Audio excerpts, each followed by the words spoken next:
ಮಾಧ್ಯಮದ ಸ್ನೇಹಿತರೆ, ದಯಮಾಡಿ ಕ್ಷಮಿಸಬೇಕು. 12 ಗಂಟೆ ಅಂದಿದ್ದು 12:30 ಆಗೋಯಿತು. ಬೇರೆ ಕಡೆ ಮಾಧ್ಯಮದವರು ಎಂಗೇಜ್ ಆಗಿರೋದ್ರಿಂದ ಬರೋ ಸ್ವಲ್ಪ ತಡ ಆಯಿತು. ಹಾಗಾಗಿ ನೀವು ಕ್ಷಮೆ ಕೇಳಿ. ಇನ್ನೂ ಭಾಳ ಜನ ಬರೋದಿತ್ತು, ಆದರೂ ನೀವು ಅವರಿಗೆ ಕ್ಯಾರಿ ಮಾಡಿದ್ರೆ ಭಾಳ ಸಂತೋಷ ಅಂತ ತಮ್ಮನ್ನು ಕೂಡ ವಿನಂತಿ ಮಾಡಿಕೊಂಡು ಮಾಧ್ಯಮದ ಸ್ನೇಹಿತರಿಗೆಲ್ಲ ಸ್ವಾಗತ. ಸ್ನೇಹಿತರೆ, ಇವತ್ತಿನಿಂದ 4 ತಂಡಗಳು ಸಿದ್ದರಾಮಯ್ಯನವರ ಮೂಢ ಹಗರಣ ಭ್ರಷ್ಟಾಚಾರದ ವಿರುದ್ಧ ತನಿಖೆ ಪ್ರಾರಂಭ ಆಗ್ತಾ ಇದೆ. ಸಿದ್ದರಾಮಯ್ಯನವರು ನಮ್ಮ ಜಿಲ್ಲೆಯವರು, ನಮ್ಮ ಜೊತೆ ಒಡನಾಟ ಮಾಡಿದಂಥವ್ರು. ನಾನು ಅವರು ಕಾಲೇಜ್ ಡೇಸಿಂದಲೂ ಕೂಡ ಒಟ್ಟಾಗಿ ಒಬ್ಬರಿಗೊಬ್ಬರು ಪರಸ್ಪರ ಅರ್ಥ ಮಾಡಿಕೊಂಡು ಬಂದಂಥವ್ರು. ಕಾನೂನು ಪದವೀಧರರು ಕೂಡ ಒಟ್ಟಿಗೆ ಆದರು, ಲಾ ಪ್ರಾಕ್ಟೀಸ್ ಕೂಡ ಒಟ್ಟಿಗೆ ಮಾಡಿದ್ರು, ಒಟ್ಟಿಗೆ ರಾಜಕಾರಣಕ್ಕೂ ಬಂದರು. ಅವರು ತಾಲೂಕು ಬೋರ್ಡ್ ಮೆಂಬರ್ ಆದರೂ ನಾನು MLA ಆದೆ. ಹಾಗಾಗಿ ನಾನು ಪರಸ್ಪರ ಗೊತ್ತಿರುವಂಥವ್ರು ಇಬ್ಬರು. ಮತ್ತು ಅವರು ಸಮಾಜವಾದದ ಹಿನ್ನೆಲೆ, ನಾವೆಲ್ಲರೂ ಕೂಡ ಸಮಾಜವಾದಿಗಳೇ. ಯಾಕೆ ನಾನು ಕೂಡ ರೈತ ಚಳುವಳಿ, ವಿದ್ಯಾರ್ಥಿ ಚಳುವಳಿ, ಜಯಪ್ರಕಾಶ್ ನಾರಾಯಣ್ ಚಳುವಳಿ, ಸಮಾಜವಾದಿ ಯುವಜನ ಸಭಾ, ಇಲ್ಲೆಲ್ಲ ಕೆಲಸ ಮಾಡಿ ಬಂದಂಥವ್ರು.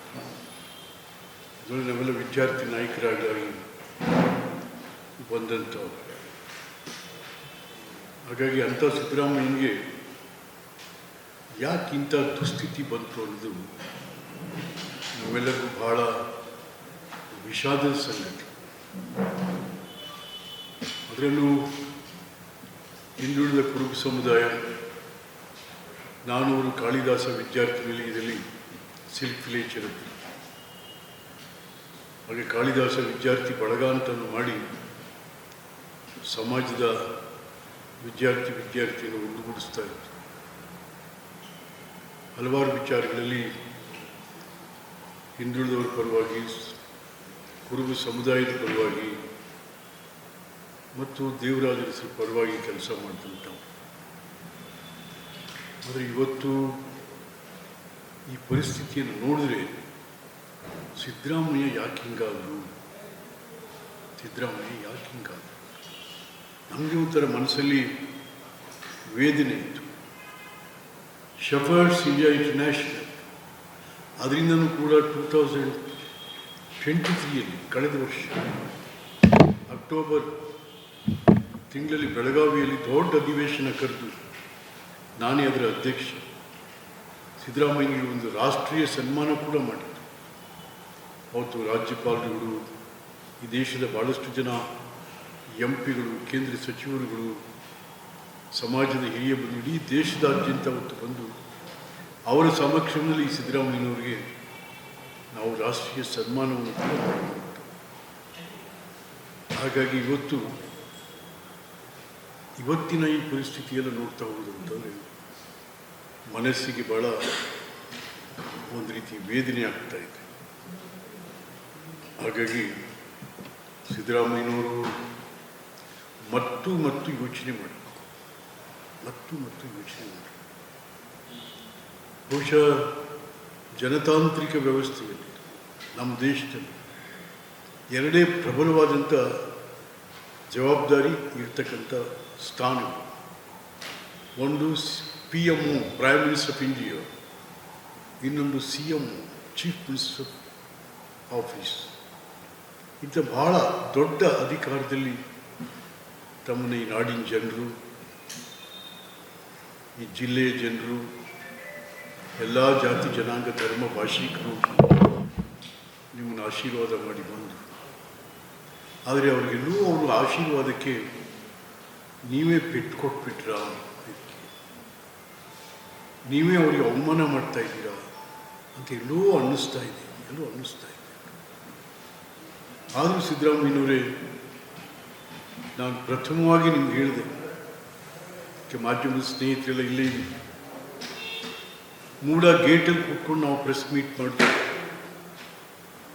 ಮೂಡ ಗೇಟಲ್ಲಿ ಕೂತು ಪ್ರೆಸ್ ಮೀಟ್ ಮಾಡಿ ಆಗಲೂ ಕೂಡ ನಾನು ನಿಮ್ಮನ್ನು ರಿಕ್ವೆಸ್ಟ್ ಮಾಡಿಕೊಂಡೆ, ಸಿದ್ದರಾಮಯ್ಯನವರೇ, ಯಾರೋ ನಿಮ್ಮ ಆಪ್ತ ಸಹಾಯಕರಿಂದ ಏನೆಲ್ಲ ನಡೆದು ಹೋಗಿದೆ ಮತ್ತು ಅರ್ಬನ್ ಡೆವಲಪ್ಮೆಂಟ್ ಮಿನಿಸ್ಟ್ರಿನ ಒಂಥರ ಹುಡುಗತನ, ಎಳಸ್ತನ, ಅನನುಭವ ಇವೆಲ್ಲ ನಿಮ್ಮನ್ನೆಲ್ಲೋ ತೊಗೊಂಡು ಹೊಟ್ಟೋಗಿದೆ. ದಯವಿಟ್ಟು 14 ಸೈಟ್ಗಳನ್ನ ನಿಮ್ಮ ಶ್ರೀಮತಿಯವರ ಹೆಸರಿಗೆ ಏನು ಬಂದಿದೆ ಅದನ್ನು ಸರೆಂಡರ್ ಮಾಡಿ ಒಂದು ಎನ್ಕ್ವೈರಿಗೆ ತಾವು ಆರ್ಡರ್ ಮಾಡಿ. ಎನ್ಕ್ವೈರಿ ಆದರೆ ಭಾಳ ಜನ ಸಿಕ್ಕಾಕೋತಾರೆ, ಭಾಳ ಜನ ಭಾರಿ ದೊಡ್ಡ ದೊಡ್ಡ ಮನುಷ್ಯರೆಲ್ಲ ಸಿಕ್ಕಾಕೊಂಡು. ಆದರೆ ನೀವು ಅವರನ್ನು ಸೇಫ್ ಗಾರ್ಡ್ ಮಾಡಲಿಕ್ಕೆ ಹೋಗಿ ನೀವಿವತ್ತು ಸಿಕ್ಕಾಕೊಂಡು ನಡ್ತಾ ಇದ್ದೀರಿ. ನನಗೆ ಗೊತ್ತಾಗಲಿಲ್ಲ ಯಾತಕ್ಕೆ ಇರುವಂಥದ್ದು, ಯಾರಿಂದ ನೀವು ಸೇವ್ ಮಾಡಲಿಕ್ಕೆ ಹೋದ್ರಿ, ಯಾಕಾಗಿ ಸೇವ್ ಮಾಡಲಿಕ್ಕೆ ಹೋದ್ರಿ, ಏನಂತ ದರ್ದ್ ನಿಮ್ಗೆ ಏನಿತ್ತು ಅಂತಕ್ಕಂಥ. ಹಾಗಾಗಿ ಇವತ್ತಿದೆಲ್ಲ ದಾಟಿ ರಾಜಭವನ, ರಾಜ್ಯಪಾಲರು, ಹೈಕೋರ್ಟ್, ಜನಪ್ರತಿನಿಧಿಗಳ ಸಭೆ ಇವೆಲ್ಲ ದಾಟಿ ಇವತ್ತಿನ ದಿವಸ ಕೋರ್ಟ್ ಇವೆಲ್ಲ ದಾಟಿ ಎಲ್ಲಿ ಬಂದಿದ್ದೀವಿ? ಈಗ ಲೋಕಾಯುಕ್ತ ತನಿಖೆ ತನಕ ಬಂದಿದೆ. ಲೋಕಾಯುಕ್ತ ತನಿಖೆ ತನಕ ಬಂದಿದೆ. 4 ತಂಡಗಳು ತಮ್ಮ ಕಾರ್ಯಭಾರವನ್ನು ಪ್ರಾರಂಭ ಮಾಡಿದ್ದಾರೆ. ನಾನಾದರೂ ಕೂಡ ಲೋಕಾಯುಕ್ತದವರಿಗೆ ವಿನಂತಿ ಮಾಡುವಂಥದ್ದು, ಕರ್ನಾಟಕದ ಪೊಲೀಸರು ಅಂದರೆ ಅವರ ಪ್ರತಿಷ್ಠೆ, ಅವರ ಪ್ರಾಮಾಣಿಕತೆ, ಅವರ ದಕ್ಷತೆ ಇವೆಲ್ಲವೂ ಕೂಡ ದೇಶಕ್ಕೆ ಹೆಸರಾದಂಥದ್ದು. ಕರ್ನಾಟಕದ ಪೊಲೀಸರು ಅಂತ ಹಲವಾರು ದೊಡ್ಡ ದೊಡ್ಡ ಇನ್ವೆಸ್ಟಿಗೇಷನನ್ನು ಮಾಡಿರೋಂಥವ್ರು. ನಾನು ನಿಮ್ಮನ್ನು ವಿನಂತಿ ಮಾಡ್ತಾ ಇದ್ದೀನಿ, ನಮ್ಮ ಲೋಕಾಯುಕ್ತ ಪೊಲೀಸರಿಗೆ ಯಾವುದೇ ಶಿಫಾರಸುಗಳಿಗೆ ಒಳಗಾಗ್ದಿಲ್ಲ, ಯಾವುದೇ ಆಮಿಷಗಳಿಗೆ ಒಳಗಾದಿರೇ ದಯಮಾಡಿ ಪ್ರಾಮಾಣಿಕವಾಗಿ ಇದನ್ನು ತನಿಖೆ ಆಗಬೇಕು. ಯಾರೇ ಆಗಲಿ ನಿಜ, ಇವತ್ತು ಮುಖ್ಯಮಂತ್ರಿಗಳು ತನ್ನದೇ ಅಧೀನಾಧಿಕಾರಿಗಳ ಮುಂದೆ ಕೈ ಜೋಡಿಸಿ ನಿಲ್ಲುವಂಥ ಸ್ಥಿತಿ ಬಂದಿರುವಂಥದ್ದು ಯಾರಿಗೂ ಬರಬಾರ್ದು.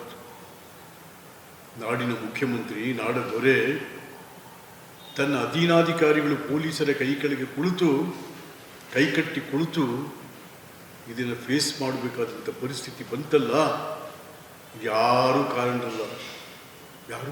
ನೀವೇ, ನಿಮ್ಮ ಆಪ್ತರುಗಳೇ ಇದಕ್ಕೆ ಕಾರಣರಾದಂಥವು, ಬೇರೆ ಇನ್ಯಾರೋ ಸಿದ್ದರಾಮಯ್ಯನವರು, ಇನ್ಯಾರೋ. ಹಾಗಾಗಿ ಪೊಲೀಸ್ನಲ್ಲಿ ಜನ ಇಟ್ಟರು ಅಂತಕ್ಕ ನಂಬಿಕೆ ಎಲ್ಲೂ ಕೂಡ ಹುಸಿಯಾಗದಿರಲಿ ಅಂತ ಕೇಳಿ ನಾನು ವಿನಂತಿ ಮಾಡ್ತಾ ಇದ್ದೀನಿ.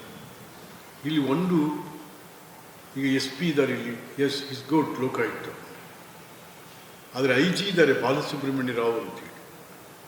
ನಮಗೇನೋ ಸ್ವಲ್ಪ ಡೌಟ್ ಇದೆ ಅವರು, ಯಾಕೆಂದರೆ ಅವರು ಕೆಂಪೈನ ಶಿಷ್ಯ, ಅವರು ರಿಟೈರ್ಡ್ IG ಕೆಂಪೈನ ಶಿಷ್ಯ. ಅವರು ಇಲ್ಲೇ ಇದ್ದರು, ಬಾಲಸುಬ್ರಹ್ಮಣ್ಯ ರಾವ್ ಇಲ್ಲೇ ಇದ್ದರು, ಮೈಸೂರು ಕಮಿಷನರ್. ಹಾಗಾಗಿ ನಾನು ಕೂಡ ಸರ್ಕಾರನ ಹೋಮ್ ಡಿಪಾರ್ಟ್ಮೆಂಟ್ನ ಚೀಫ್ ಸೆಕ್ರೆಟರಿನ ಒತ್ತಾಯ ಮಾಡ್ತಾ ಇದ್ದೀನಿ, DGನೂ ಒತ್ತಾಯ ಮಾಡ್ತೀನಿ, ದಯಮಾಡಿ ಈ ಬಾಲಸುಬ್ರಹ್ಮಣ್ಯ ರಾವ್ ಬದಲಾವಣೆ ಮಾಡಿ, ಅಲ್ಲಿ ಯಾರು ಸೂಕ್ತವಾದಂಥ ವ್ಯಕ್ತಿ ಹಾಕಿ, ಸ್ವಲ್ಪ ಖಡಕ್ ಆಗಿರ್ತಕ್ಕಂಥ ಒಬ್ಬ ಅಧಿಕಾರಿಯನ್ನು ಹಾಕಿ. ಏಕೆಂತಂದರೆ ಇದು ಜಾಳಾಗಬಾರ್ದು, ಗಟ್ಟಿಯಾಗಬೇಕು ಯಾವ ತನಿಖೆ. ಮತ್ತು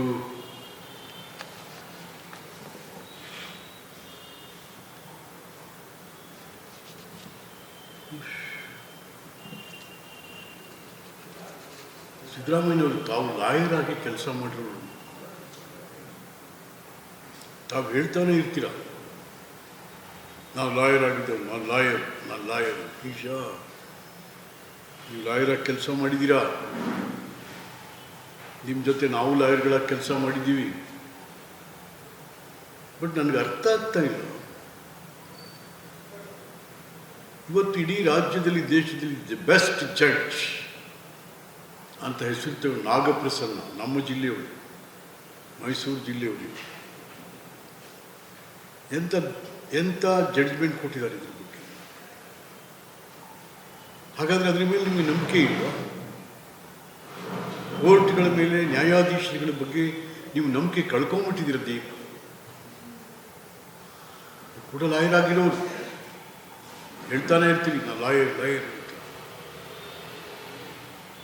ಅವ್ರ ಮೇಲೆ ನಂಬಿಕೆ ಕಳ್ಕೊಂಬಿಟ್ಟಿದ್ದು, ಅಥವಾ ನೀವು ಆ ಜಡ್ಜ್ಮೆಂಟ್ ಓದೇ ಇಲ್ಲ. 194 ಪುಟಗಳ judgment, one of the best judgment. I read all the 194 pages. ಎಲ್ಲ ಆ್ಯಂಗಲ್ಲೂ ಕೂಡ ಚರ್ಚೆ ಆಗಿದೆ, ಎಲ್ಲ ಆ್ಯಂಗಲ್ಗಳು ಕೂಡ ಚರ್ಚೆ ಮಾಡಿದ್ದಾರೆ. ಅಂಥದ್ದು ನೀವು ಇಟ್ಕೊಂಡು, ಅದರಲ್ಲೇ ಹೈಕೋರ್ಟ್ ಹೋದವ್ರು ಯಾರು? ಬೇರೆ ಯಾರೂ ಅಲ್ಲ, ನೀವೇ ಹೈಕೋರ್ಟ್ ಹೋಗಿ ನೀವೇ ಕೈ ಕಟ್ಟಿಸ್ಕೊಂಡ್ರಿ. ಅಲ್ಲಿ ನೀವು ಲೋಕಾಯುಕ್ತಕ್ಕೋ CODಗೋ ಯಾವುದಕ್ಕೂ ಹೋಗಿಲ್ಲ, ನೀವೇ ಹೋಗಿರೋದು ಹೈಕೋರ್ಟ್ಗೆ. ನಿಮ್ಮ ಅಪೀಲ್ ಮೇಲೇ ಜಡ್ಜ್ಮೆಂಟ್ ಬಂದಿರುವಂಥದ್ದು. ನಿಮ್ಮ ಅಪೀಲ್ ಮೇಲೆ ಜಡ್ಜ್ಮೆಂಟ್ ಬಂದಿರುವಂಥ. ಹಾಗಾದರೆ ಎಲ್ಲೋ ಕಳ್ಕೊಂಬಿಟ್ಟ ನೀವು ಕರ್ನಾಟಕ ರಾಜ್ಯದ ನ್ಯಾಯಾಲಯಗಳು ಮತ್ತು ನ್ಯಾಯಾಧೀಶರ ಪ್ರಾಮಾಣಿಕತೆಯ ಬಗ್ಗೆ. Are you in doubt, Mr. Siddaramaiah, with the sincerity and integrity of our presiding officers of the court? No.